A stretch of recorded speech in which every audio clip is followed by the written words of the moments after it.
Senator Dalphond, on debate. Merci, Monsieur le Président. Thank you, Mr. Speaker.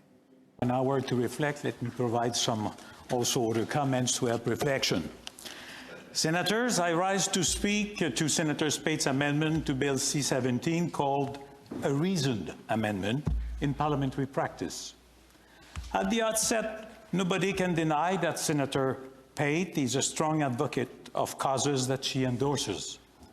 And she does not hesitate to use this place as a platform for recording her strongly held positions.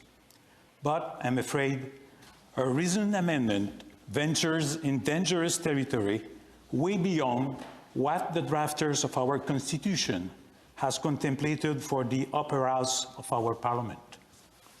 The Constitution Act of 1867 provides for two houses in our Parliament, one made of individuals elected by the people and one made of individuals appointed by the Crown.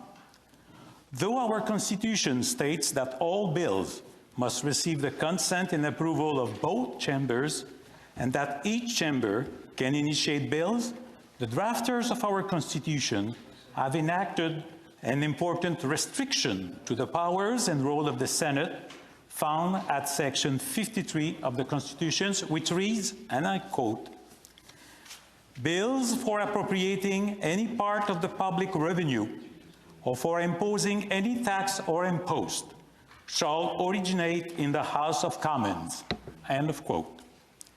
Bill C-17, now before us, is clearly an appropriation bill governed by Section 53 of the Constitution.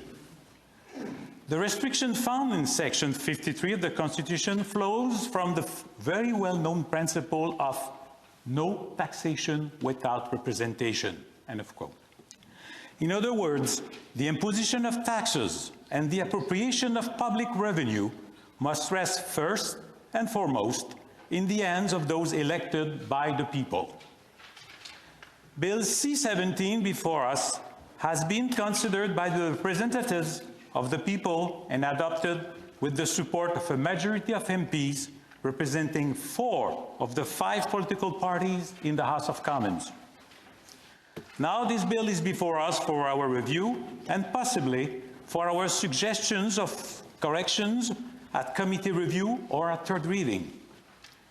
Senator Pate's amendment doesn't seek to correct an omission or an oversight, which is possible, but not at second reading. Instead, she wants us to suspend second reading of Bill C-17 until the government implements a basic universal income, a policy that will require months, if not years, of thorough analysis and drafting. In other words, she's inviting us to transgress our constitutional role by dictating to the elected government and the elected House of Commons how to appropriate public funds.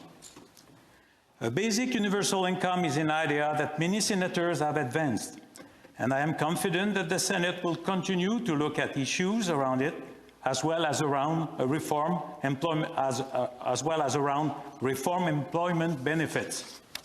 However, there is a major difference between facilitating debate about such issues and suspending second reading of an appropriation bill until the government enacts a given program. This far exceeds the bounds of the Senate constitutional role of providing sober second thought. Before concluding, I would like to add some technical comments about the unusual procedures vehicle before us. On page 133 of the Senate Procedures in Practice, a reasoned amendment is described as follows, quote, "This amendment allows a senator to state the reasons for opposing second or third reading of a bill by introducing another relevant proposal that replaces the original question. In other words, it provides a means to put on record a statement or explanation as to why a bill should not receive second reading. If the reasoned amendment is adopted, the bill is dropped from the order paper. A reasoned amendment always supersedes second or third reading," end of quote. It is worth highlighting that this procedural mechanism is very rarely used, as said Senator Plett, and even more rarely accepted, as he pointed out. And he referred to the House of Commons procedure and practice, and I have the same quote and certainly concur with him. I will go further. In a 1946 ruling, finding that a similar amendment was out of order, the then Honorable Speaker, Senator James King, added, and I quote, "Neither in the House of Commons nor in the provincial legislatures has it been the practice to move amendments at second reading of a bill," end of quote. Honorable colleagues, such an amendment is out of place, and I urge you to vote against it. Thank you. Merci. Bonne réflexion.